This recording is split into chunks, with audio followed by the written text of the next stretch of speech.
शामी रूहानी जंतरी 2023 और माहनामा तिलिस्मी दुनिया फरवरी 2023 फरी PDF हासिल करने के लिए व्हाट्सएप पर मैसेज करें। अस्सलाम वालेकुम नाज़रीन, शामी रूहानी टीवी के साथ मैं शामी आपकी खिदमत में हाजिर है। एक नई वीडियो के साथ आपकी खिदमत में हाजिर हुए और जब भी कोई इंपॉर्टेंट इवेंट आता है आपके लिए आपकी खिदमत में हाजिर होते हैं और आपको कोशिश करते हैं कि चैनल के ज़रिए बेहतरीन रहनुमाई दी जा सके। बेसिक वीडियोस, डेली की प्रेडिक्शन और वीकली प्रेडिक्शन तो हम दे रहे हैं, हमारे इदारे की तरफ से आ रही है, ठीक है, लेकिन जनरल प्रेडिक्शंस होती हैं और ये ज़रूरी कि सारी प्रेडिक्शन आप पे फॉलो करें या आप पे लागू हों, क्योंकि वो उस दिन की ट्रांसिट्स मतलब की रीडिंग होती है। असल रीडिंग आपकी पैदाइशी ज़ायचे में होती है और पैदाइशी ज़ायचे में जब भी बड़ी ट्रांजिट होती है या कोई बड़ा सितारा ग़रूब की हालत में होता है या ताकत की हालत में आता है तो हम उसकी रीडिंग देते हैं और वो रीडिंग आपकी प्रेडिक्शन जो है वैदिक एस्ट्रोलॉजी के मुताबिक दी जाती है और आपके ज़ायचों पे अप्लाई भी होती है। तो एक बड़ी इंपॉर्टेंट इवेंट्स आ रहा है 30 जनवरी को कि सियारा ज़ोहल जो है हालत ग़रूब में आ रहा है। ग़रूब का मतलब ये होता है कि जब सियारा अपनी क़ुव्वत खो दे। देखें, एस्ट्रोलॉजी में जितने भी तमाम प्लैनेट्स हैं उसमें सबसे मेजर प्लैनेट है जो सबसे ज़्यादा किरदार अदा करता है, जिसको अहमियत ज़्यादा देते हैं, वो सियारा ज़ोहल है। तो सियारा ज़ोहल जब हालत रजत में होगा, हालत रेट्रोग्रेशन में होगा या डायरेक्ट हालत में होगा या कम्बस्ट हालत में यानी हालत ग़रूब में होगा या अपना बुर्ज तब्दील करेगा, तो ये सारी हालतें बहुत इंपॉर्टेंट रोल अदा करती हैं। वैसे तो दूसरे सितारे भी करते हैं लेकिन ख़ुसूसी तौर पर सियारा ज़ोहल ख़ुसूसी अहमियत कामिल है। इस वीडियो में डिस्कस करेंगे कि सियारा ज़ोहल जो है 12 बुरुज पे हालत ग़रूब में क्या असर डालेगा और क्या इफेक्ट आएगा। सबसे पहले ग़रूब का मतलब समझना चाहिए। ग़रूब का मतलब ये होता है कि जब कुछ सियारा सूरज के करीब तरीन पहुँच जाए, मखसूस दर्जात पर पहुँच जाए, तो वहाँ पे आम तौर पे ये 12 से 15 दर्जात होते हैं। हर सियारे के लिहाज से मुख्तलिफ दर्जात होते हैं। तो उस डिग्री पे जब पहुँचता है तो वहाँ पे सूरज उसको अपनी शुआओं के ज़रिए उसकी एनर्जी को, ये इस तरह समझ लें, आसान अल्फाज में समझ लें कि एक बड़ी क़ुव्वत दूसरी छोटी क़ुव्वत को दबा लेती है। यानी सियारा ज़ोहल जो है जब सूरज की दर्जात पर पहुँचेगा 30 जनवरी को, वो अपनी क़ुव्वत खो देगा और अपना जो रिज़ल्ट उसको देना चाहिए था, पॉजिटिव या नेगेटिव, उस लिहाज से रिज़ल्ट नहीं दे पाएगा और बल्कि बाज़ औक़ात पॉजिटिव रिज़ल्ट की बजाय नेगेटिव रिज़ल्ट देना शुरू होता है। तो उसकी हम सारी तफसीलात डिस्कस करेंगे, ठीक है। और ये जो हालत कम्बस्ट है, ये हालत ग़रूब की हालत 30 जनवरी से लेके 6 मार्च तक रहेगी। तो ये सेंसिटिव टाइम पीरियड है, इसके लिहाज से हम 12 बुरूज की रीडिंग देंगे और हर बुरूज पर उसके क्या क्या इफेक्ट आएगा। सबसे पहले समझना ज़रूरी है कि सियारा ग़रूब होता है तो सबसे पहले वो अपने कारक पे असरात डालता है। कारक का मतलब यानी जो चीज़ उसकी मंसूबात हैं, मंसूबात में ये कि सियारा ज़ोहल किन चीज़ से मंसूब है, आपकी जो ज़मीन से निकली मादनियात हैं, ऑयल है, गैस है, पेट्रोलियम है और दूसरी चीज़ों पे उनकी कीमतों में उतार चढ़ाव ला सकता है। इसी तरह आपके जितने लेबर के मामलात हैं, मशीनरी के मामलात हैं, उन सारे मामलात में उतार चढ़ाव ला सकता है। पॉजिटिव भी नेगेटिव हर बुर्ज के लिहाज से डिफरेंट इसका रिजल्ट आएगा और हर जो अगर मेंडेन एस्ट्रोलॉजी के लिहाज से देखा जाए तो जहाँ पे ये उस मुल्क के ज़ायचे के मुताबिक वहाँ बैठा है वहाँ पे इफेक्ट डालेगा। तो इनफरादी तौर पर भी इसका इसका इफेक्ट आएगा और मेंडेन एस्ट्रोलॉजी के लिहाज से भी इफेक्ट आएगा। तो सबसे पहले हम डिस्कस करेंगे कि जो जिन कारक की चीज़ें, कारक का मतलब जिन मनसूबात पर असरअंदाज करेगा, लेबर डिस्टर्ब हो सकती है, लेबर के मामलात में परेशानी आ सकती है, जो फैक्ट्री ओनर्स हैं उनकी लेबर से मुतल्लिक़ मसाइल आ सकते हैं, अगर आप जहाँ पे कोई काम करते हैं जॉब के लिहाज से कॉम्प्लिकेशन आ सकती है, अचानक जॉब भी मिल सकती है और अचानक जॉब छूट भी सकती है। इसी तरह आप नई जॉब की प्लानिंग कर सकते हैं, नई एडवेंचर कर सकते हैं और इसके अलावा कोई आपकी मशीनरी चल रही है उसमें ख़राबी पैदा हो सकती है और जो पचीदा मशीनरी फॉल्ट नहीं मिल रहा था उसका फॉल्ट भी मिल सकता है। तो इस तरह के गैर यकीनी वाक़यात जब बड़े प्लान्स तब्दील होते हैं तो उनके कारकों में, उनके मनसूबात में बड़ी तब्दीली लेके आती है। बुज़ुर्गों की सेहत का ख्याल रखें, ख़ुसूसी तौर पर सेटन का तल्लुक़ बुज़ुर्ग अफराद से, आपकी जो पब्लिक जो आपका रिलेशनशिप है उनसे होता है, पब्लिक इमेज से होता है। पब्लिक इमेज के जो लोग हैं उनसे, उनमें कॉन्शियस रहने की ज़रूरत है। उनके इमेज में कोई फ़र्क आ सकता है, ये बहुत ऊपर हाईलाइट भी हो सकते हैं और बहुत डाउन भी जा सकते हैं।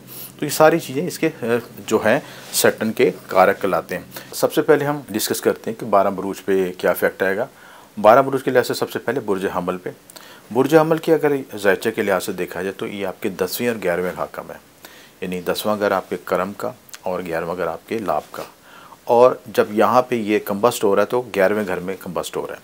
तो 11वां घर किसका तल्लक है? ख्वाहिशात की तकमील, आपका सोशल नेटवर्किंग, आपके दोस्त अहबाब के मामला, जो ज़िंदगी में जो एफ़र्ट करते हैं, कोई भी मामला तय करते हैं, उसका रिज़ल्ट 10वें घर में जो आपने मेहनत की होती है उसका रिज़ल्ट हम 11वें घर से देखते हैं। वज़ाइफ अमलियात के जो आउटपुट कम हैं, आउट रिज़ल्ट हैं, जो लोग अपने ये वज़ाइफ अमलियात के शौकीन हैं वो उस सिलसिले में ख़ुसूसी अपनी उस वजीफ़े की ताकत को नोट करने के लिए या उस अमल की ताकत को नापने के लिए 11वें घर की क़ुव्वत को इस्तेमाल करते हैं और 11वें घर का रिज़ल्ट हासिल कर सकते हैं। उसके लिए ख़ुसूसी हम अलवा तलिस्मान बनाते हैं जो 11वें घर के रिज़ल्ट को हासिल करने के लिए। आपने ऐसे लोग देखे होंगे जो वज़ाइफ बहुत पढ़ते हैं और सदक़ात भी देते हैं, अमलियात भी करते हैं, लेकिन उनको आउटकम नहीं मिलता। तो आउटकम की वजह से कमज़ोरी होती है क्योंकि 11वां घर कमज़ोर होता है। तो 11वें घर को ताकत देने के लिए ख़ुसूसी वजीफ़ा किया जाता है और उसके साथ उसकी लो ख़ुसूसी तैयार की जाती है, ख़ुसूसी तलिस्मत बनाए जाते हैं जो कि उस घर की क़ुव्वत को बढ़ाने के लिए इस्तेमाल होते हैं। तो अब 11वां घर जब कमज़ोर होगा, उसका हाकम कमज़ोर हो जाएगा तो रिज़ल्ट नहीं मिलेगा, आपको नुकसानात हो सकते हैं, कोई डील आपकी होते होते फाइनल होते उसमें रुकावट आ सकती है, बड़े भाई को नुकसान हो सकता है, परेशानी आ सकती है, दोस्तों के साथ धोखाधड़ी हो सकती है। ऐसे मामलों में बहुत मुहतात रहें, लेन देन के मामलों में बहुत मुहतात रहें, बहुत लंबी चौड़ी डील्स ना करें जिसको आपको रिज़ल्ट ना मिल सके। तो जो चीज़ सामने आ रही वाज़ेह आ रही है और उसको तहरीरी तौर पर लिख के फ़ाइनल करके फिर उसके बाद उसको फ़ाइनल किया जाए। बुर्ज सोर 9वें 10वें घर का हाकम है और 10वें घर आपके ग़ुरूब हो रहा है। 10वां घर का लाभ का, 10वां घर आपके काम का, लाभ का घर तो 11वां होता है। 10वां घर आपके काम का, जो अपनी हार्ड वर्किंग करते हैं आप, जो ज़िंदगी में जितनी भी अपनी वर्किंग करते हैं वो 10वें घर से देखी जाती है। अच्छा कर्म करते हैं या बुरा कर्म करते हैं, सबका जो मालिक है जो आपके 10वें घर का मालिक है और ज़ोहल है। अब ज़ोहल वीक होगा तो आपके कई मामलों में कॉम्प्लिकेशन भी आएंगी और कई मामलों में आपको बहुत ज़्यादा बेनिफिट भी होगा क्योंकि आपके 10वें घर का सितारा जो है जब ये यहाँ पे बैठेगा, यहाँ पे शम्स भी आएगा और उसके साथ ज़ोहरा भी आएगा, तो ज़ोहरा की इन कम्बिनेशन की वजह से आपको बाज़ औक़ात बहुत बड़ा बूस्ट लग सकता है, आपकी नई डील्स हो सकती हैं, नया रिज़ल्ट मिल सकता है। ऐसी जैसे आपने पहले कुछ प्लानिंग नहीं की थी या आप पहले प्लानिंग की हुई थी और उसका रिज़ल्ट नहीं मिला तो अचानक बूस्टिंग के साथ आपको एक नया रिज़ल्ट मिल सकता है, गैर यकीनी फ़ायदे हो सकते हैं। तो बुर्ज सोर वालों के लिहाज से बड़ा बेनिफिट है। और जो लोग मादनियत से तल्लक़ या ज़ोहल से मुतल्लिक़ पेशा जात करते हैं, इंडस्ट्री के मालिक हैं, आप ऐसा काम करते हैं जिसमें इंडस्ट्री से, मशीनों से तल्लक़ है, मादनियत से तल्लक़ है, उसमें आपको गेन हासिल हो सकता है। तो ये सारी चीज़ें बड़े पॉजिटिव हो जाएगा आपके लिहाज से ना बुर्ज सोर वालों के लिए, क्योंकि आपका योग का रस्तारा भी है। तो ये चाहे नेगेटिव हालत में भी थोड़ा कमज़ोर भी तब भी रिज़ल्ट आपको देगा, अच्छी पोजीशन में है और आपके योग कारक भी है और बुर्ज सोर वालों को बेनिफिट पहुँचेगा इस लिहाज से। बुर्ज जौज़ा 8वें और 9वें का हाकम है और 9वें घर ग़ुरूब होगा। 9वां घर किसका तल्लक़ है आपका? कानूनी मामलात के लिहाज से और आपके सफ़र के लिहाज से उन मामलों में कुछ पेचीदगियाँ आ सकती हैं। गेंस जो आप हासिल कर रहे हैं, जो आप रिज़ल्ट हासिल कर रहे थे उसका रिज़ल्ट हासिल करने में मुश्किलात हैं, कॉम्प्लिकेशन आएगी। इसके साथ जो आप सफ़र की प्लानिंग कर रहे थे, कोई कानूनी दस्तावेज़ात, कोई लीगल डॉक्यूमेंट्स, उनमें कॉम्प्लिकेशन आ सकती है। बुर्ज सरतान वालों के लिहाज से ख़ुसूसी हमीद कामिल है। बुर्ज सरतान के आपके 7वें और 8वें घर का हाकम है और ये 8वां घर ख़ुसूसी अहमियत का हामिल है कि यहाँ पे आपको ज़ोहल का ढैया भी लग रहा है। तो जो लोग जिनका लगन के लिहाज से है या मून साइन के लिहाज से सरतान है, उनको ख़ुसूसी मोहतात लीजिए। स्पेशली जिनका मून साइन के लिहाज से हम उसको रिकमेंड करेंगे कि वो ज़्यादा कॉन्शियस रहें और उनके हेल्थ के लिहाज से, उनके पार्टनरशिप के लिहाज से, ज़वाजी ज़िंदगी के मामलों के लिहाज से, प्राइवेट पार्ट्स के लिहाज से, इन सारे मामलों में मोहतात रहने की ज़रूरत है।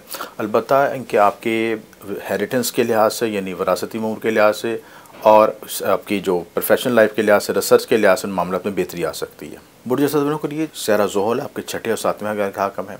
6ठा घर आपके साथ कॉम्पिटिटर्स का, मुत्तहद अफराद का, इसके साथ जो लोग आपके साथ मुकाबलाबाजी करते हैं, आपके साथ लेग पुलिंग भी कर सकते हैं इस मामले में, और आपकी हेल्थ इश्यूज़ को भी हाईलाइट हो सकते हैं, कर्ज़ के मामला भी हाईलाइट हो सकते हैं, लेन देन के मामला में तनाज़ात आ सकते हैं, इनमें चीज़ों में कॉन्शियस रहने की ज़रूरत है और इसके साथ शरीकियात की लाइफ भी डिस्टर्ब हो सकती है। तो 7वां घर में यहाँ पे ये जब यहाँ पे कंबस्ट होगा तो कंबस्ट होने के से आपकी पार्टनरशिप की लाइफ और आपकी ज़वाजी ज़िंदगी के मामलों में हसास नौइयत के मामला तय होंगे और इस वक्त आपको ये नहीं 30 जनवरी से लेकर 6 मार्च तक खुसूसी कॉन्शियस रहने की ज़रूरत है। बुर्ज सुमला 5वें 6ठे घर का हाकम है और आपके 6ठे घर ग़रूब होगा। बुर्ज मज़ान के लिहाज से आपके 4थे और 5वें घर का हाकम है और ये जो ग़रूब हो रहा है 5वें घर ग़रूब हो रहा है। 5वां घर आपके औलाद, इनाम, मोहब्बत के मामला, आपके स्टॉक के मामला और इसके अलावा जो आपकी जहानत के मामला यहाँ से देखे जाते हैं और भी बहुत से मनसूबात हैं, लेकिन हम इन बुनियादी चीज़ों को फोकस करेंगे और इन चीज़ों का मकसद है कि इन चीज़ों में आप हाईलाइट हो जाएं, आप ज़हनी तौर पे तैयार हो जाएंगे। इससे मतलब कोई इश्यूज़ आते हैं तो आप ज़हनी तौर पे उसको एक्टिवेट करके इन चीज़ों को समझ सकें कि अगर इसका नेगेटिव पॉजिटिव रिज़ल्ट आता है उस चीज़ों में इन डेटों में अहम फैसले ना करें। तो आप ये देखें कि जिन लोगों के जज्बाती मामले चल रहे हैं, पसंद की शादी या मंगनी के मामले चल रहे हैं, उसमें कुछ कॉम्प्लिकेशन आ सकती है। इसके साथ आप जो स्टॉक एक्सचेंज में कोई इन्वेस्टमेंट ना करें, कोई झटका लग सकता है, कोई परेशानी आ सकती है, हादसा। तो इन चीज़ों में कॉन्शियस रहने की ज़रूरत है। बुर्ज घर के लिहाज से देखा जाए तो तीसरे चौथे घर का हाकम है और ये आपके चौथे घर में गरूब हो रहा है। चौथा घर ज़मीन प्रॉपर्टी के मामला, वालदा से मुतल्लिका मामला, इसके साथ जो आपके घरेलू सुकून, ज़हनी सुकून, मेंटल पीस को रिप्रेजेंट करता है। इन चीज़ों में कॉम्प्लिकेशन आ सकती है, लेकिन एक बेनिफिट हो सकता है कि यहाँ पे ज़मीन प्रॉपर्टी के लिहाज से आपको गेन हो सकते हैं। आप कोई ज़मीन प्रॉपर्टी में इन्वेस्टमेंट करें, लेकिन इन्वेस्टमेंट करते हुए बहुत मुताहत होकर करें, कैलकुलेशन कर पूरी कैलकुलेशन करके देखें और लीगली मैटर्स को फॉलो करें ताकि कॉम्प्लिकेशन का बायस ना हो। ये वक्त अच्छा है आपके लिए कि ज़मीन प्रॉपर्टी के लिहाज से कोई प्लॉट या कोई चीज़ भी ऐसी चीज़ परचेज़ कर सकें, गाड़ी परचेज़ कर सकें, व्हीकल परचेज़ कर सकें। इसके साथ आप जो है ज़मीन प्रॉपर्टी में कोई इन्वेस्टमेंट कर सकें। बुर्ज कौस दूसरे तीसरे घर का हाकम और तीसरे घर ये गरूब हो रहा है। तीसरा घर आपके करीबी रिश्तेदारों का मामला, आपके छोटे सफ़र, आपके लिखने पढ़ने के मामला, आपकी हार्ड वर्किंग, आपकी विल पावर, इन सारी चीज़ों को रिप्रेजेंट करता है। आपके जो फौरी तौर पर जो रिलेशनशिप बनते हैं, जिनसे आप फौरी तौर पर इंटरेक्शन करते हैं, उन रिलेशनशिप को ज़ाहिर करता है। तो आपके करीबी हमसाए, इन चीज़ों में कॉन्शियस रहने की ज़रूरत है।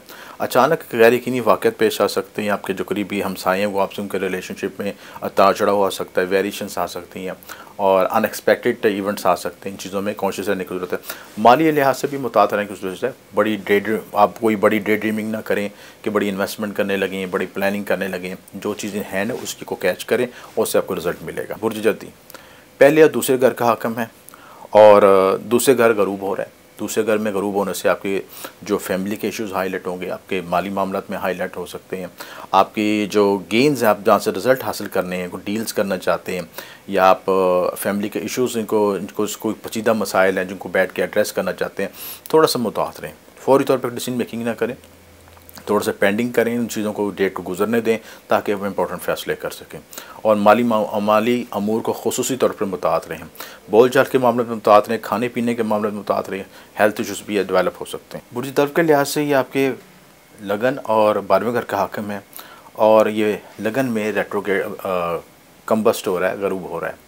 और जब यहाँ पे गरूब होगा तो आपको थोड़े से हेल्थ इश्यूज़ आ सकते हैं, ज़हनी स्ट्रेस आ सकता है, एंग्जाइटी फील कर सकते हैं, क्योंकि ज़ाती सितारे की क़ुव्वत कम होने से आपकी लगन में जो है एनर्जी लेवल डिक्रीज फील कर सकते, कमज़ोरी फील कर सकते हैं, जिससे कॉम्प्लिकेशन आ सकती है आपके लिए। लिहाजा हेल्थ के लिहाज से कॉन्शियस रहें। लगन से साथियों को भी नज़र पड़ेगा। हेल्थ रिलेशनशिप के लिहाज से, आप मैरिटल रिलेशनशिप के लिहाज से कॉन्शियस रहने की ज़रूरत है। बुर्ज हौत 11वें 12वें का हाकम है और 12वें घर गरूब हो रहा है। 12वां घर आपका जो है अखराजात का, इसके साथ इमिग्रेशन का और कानूनी मामलात का, हस्पताल के अखराजात का, इन सारी चीज़ों को रिप्रेजेंट करता है और इन चीज़ों में कॉन्शियस रहने की ज़रूरत है। अगर आपके 12वें घर में ऐसे गरूब हो रहा है, ये सितारा कमज़ोर हो रहा है, तो इन चीज़ों में कॉन्शियस रहने की ज़रूरत है। अगर सफ़र की प्लानिंग कर रहे हैं तो मुताहत रहें और सफ़र के दौरान कोई लीगली डॉक्यूमेंट्स या लीगली कॉम्प्लिकेशन ना आए, उस तरह पहले से बंदोबस्त उसको अच्छी तरह जांच पड़ताल करके सफ़र करें तो ज़्यादा बेहतर होगा।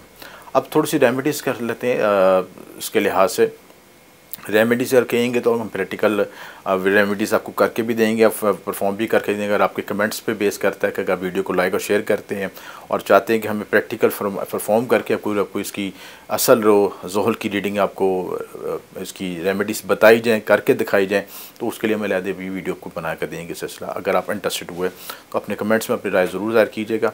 रेमेडी के लिहाज से ख़ुद तौर पर सबसे इंपॉर्टेंट ज़रूरी है कि ज़ोहल के कारक को समझा जाए।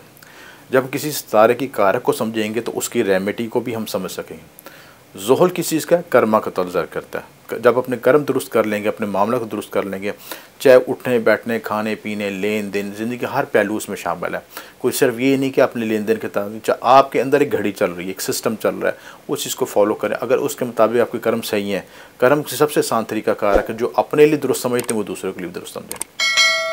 अगर आप घर में अच्छा खाना खाते हैं, अच्छे कपड़े पहनते हैं और आप डोनेशन देने लगें तो कोशिश करें वो भी वो कपड़े भी अच्छे किसी को डोनेट करें, खाना भी अच्छा किसी को तकसीम करें, ताकि मामले में आपकी इनर आउटर बैलेंस हो सके। तो ये सारी चीज़ें ज़रूरी हैं। रेमेडी के लिहाज से मज़ीद किया जा सकता है कि बूढ़े अफराद की खिदमत की जाए, उनको खाना खिलाया जाए, उनकी खिदमत की जाए, खुसूस वालिदैन की रिस्पेक्ट की जाए। घर में जितने भी आपके बूढ़े अफराद हैं उनकी खिदमत की जा सके।